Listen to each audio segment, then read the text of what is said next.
Masih bersama kami di Prime Market Highlights, pemirsa, Kejaksaan Agung menetapkan 8 tersangka baru dalam kasus dugaan korupsi pada pemberian kredit PT Sri Rejeki Isma Tbk atau Sritex. Ya, secara total Kejagung telah menetapkan 11 tersangka dalam kasus ini, termasuk Direktur Utama Sritex Iwan Setiawan Lukminto.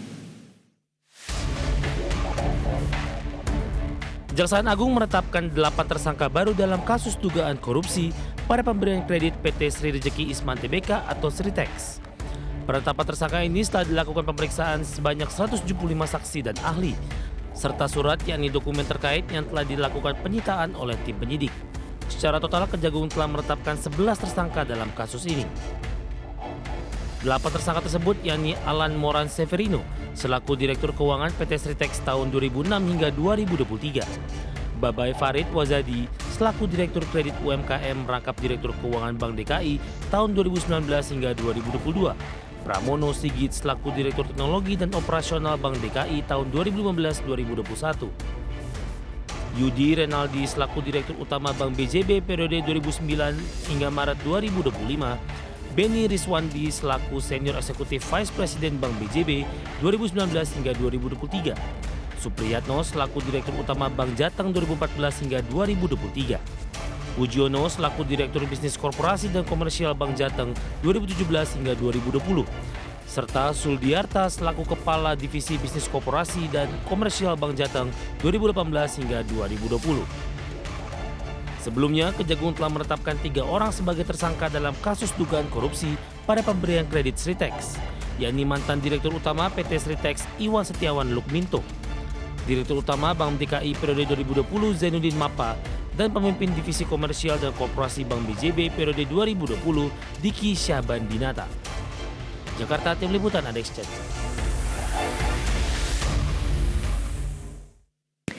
Kejaksaan Agung menyebut kerugian negara kasus korupsi pemberian fasilitas kredit dari perbankan kepada PT Sritex bertambah menjadi 1,08 triliun rupiah. Angka kerugian negara ini bertambah dari yang disampaikan Kejagung beberapa waktu lalu sebesar 692 miliar rupiah. Direktur Penyidikan Jampitsus Kejagung Nur Cahyo Jungkung Madio mengatakan penambahan kerugian negara ini berdasarkan akumulasi pemberian kredit dari 3 bank daerah. Angka 1,08 triliun rupiah tersebut berdasarkan pemberian kredit dari Bank DKI sebesar 149 miliar rupiah, Bank BJB 543 miliar rupiah, dan Bank Jawa Tengah 395 miliar rupiah. Cahyo juga menyebut jumlah kerugian negara ini masih bisa bertambah, sebab kerugian negara dalam kasus ini masih dihitung BPK. Kerugian negara dari pemberian kredit ini kepada 3 bank itu kurang lebih sebesar 1 triliun 88 miliar 650 juta 808.028 rupiah, yang saat ini tentunya masih dalam proses penghitungan kerugian keuangan negara oleh BPK. Komisi Pemberantasan Korupsi memeriksa istri Kepala Dinas PUPR Sumatera Utara Topan Obaja Ginting yakni Isabella Pencawan. Isabella diperiksa sebagai saksi dalam kasus dugaan korupsi pembangunan jalan di Dinas PUPR Sumatera Utara dan Satuan Kerja PJN Wilayah 1 Sumatera Utara.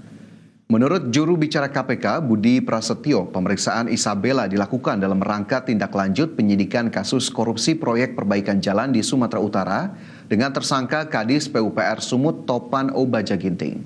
Dalam pemeriksaan ini, penyidik mempertanyakan mengenai uang 2,8 miliar rupiah dan 2 senjata api yang ditemukan penyidik KPK saat melakukan penggeledahan di rumah tersangka Topan Obaja Ginting. Saudara Isa diperiksa sebagai saksi dalam perkara dugaan korupsi pembangunan proyek-proyek jalan dan reservasi di wilayah Sumatera Utara. Saksi didalami diantaranya terkait dengan hasil penggeledahan yang KPK lakukan sebelumnya, yaitu di rumah tersangka TOP, ya, yang tentu juga menjadi rumah saksi Isa, ya. Dikonfirmasi terkait dengan temuan-temuan dalam kegiatan penggeledahan tersebut, diantaranya terkait dengan uang yang ditemukan dan diamankan di rumah. Topan Obaja Ginting merupakan satu dari 5 tersangka yang terjaring OTT KPK. Ya, Topan merupakan orang dekat Gubernur Bobi Nasution. Selain Topan, 4 tersangka lain yakni Kepala UPTD Gunung Tua Dinas PUPR Sumut Rasuli Effendi Siregar, pejabat pembuat komitmen Satker PJN Wilayah 1 Provinsi Sumut Helianto, Direktur Utama PT Dalihan Natolu Group Akhirun Effendi Siregar, dan Direktur PT Rona Namora Raihan Dulasmi Pilang.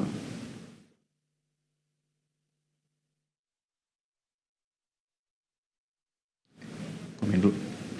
Ya, kalau kita lihat tadi kasus korupsi ada dari Sritex, kemudian juga pemeriksaan istri dari tersangka korupsi Kadis PUPR Sumatera Utara, begitu ya, Topan Obaja Ginting. Ini kita lihat sepertinya masih akan terus berlanjut, masih dilihat kembali, dicari lagi fakta-fakta lainnya untuk kemudian mendukung dari penetapan para tersangka. Tapi kita harapkan memang kasus serupa tidak kembali terjadi, begitu ya, karena lagi-lagi yang dirugikan ya masyarakat luas. Iya, benar sekali, Pak. Apalagi kalau kita lihat terkait kasus Sritex tadi ya, itu perusahaan sebesar Sritex itu menunjukkan berapa pentingnya pengawasan ketat terkait pemberian kredit terhadap perseroan ya. Dan juga kita berharap juga semoga dengan ditetapkannya tersangka baru tadi ya sebagai tersangka bisa cepat mengungkap alur penyalahgunaan dana dari Sritex ini, dan juga semoga kedepannya bisa menjadi pelajaran ya bagi perseroan agar tidak menyalahgunakan pendanaan perseroan ya. Kita bergeser ke informasi lainnya, pemirsa, datang dari industri migas, di mana realisasi lifting migas nasional hingga pertengahan 2025 masih di bawah target. Namun, SKK Migas optimistis target anggaran pendapatan dan belanja negara bisa tercapai pada akhir tahun. Realisasi lifting migas nasional hingga pertengahan 2025 masih di bawah target. Namun Satuan Kerja Khusus Pelaksana Kegiatan Usaha Hulu Minyak dan Gas Bumi atau SKK Migas optimistis target anggaran pendapatan dan belanja negara bisa tercapai pada akhir tahun. Data hingga Juni 2025 mencatat angka lifting migas sebesar 1.557,1 ribu barel setara minyak per hari atau MBOEPD atau 96,7% dari target tahunan sebesar 1.610 MBOEPD. Adapun lifting minyak harian mencapai 578 ribu barel atau 95,5% dari target 605 ribu barel per hari. Kita berencana berupaya sekuat tenaga nanti di Desembernya bisa 100% atau mencapai target 605. Alhamdulillah produksi minyak sejak bulan Juli itu naik terus per harinya, terus naik 100 barel. Semoga ini bisa mencapai target APBN. Terutama dari forel terubuk yang diresmikan oleh Bapak Presiden dan kenaikan di Banyu Urip. Joko menambahkan, lifting tidak mencerminkan produksi harian secara langsung karena pengangkutan minyak dilakukan secara periodik, bukan harian. Banyak kontraktor kontrak kerja sama hanya melakukan lifting sekali atau 2 kali setahun, bergantung pada volume simpanan di tangki darat atau laut. Tim Liputan IDX Channel.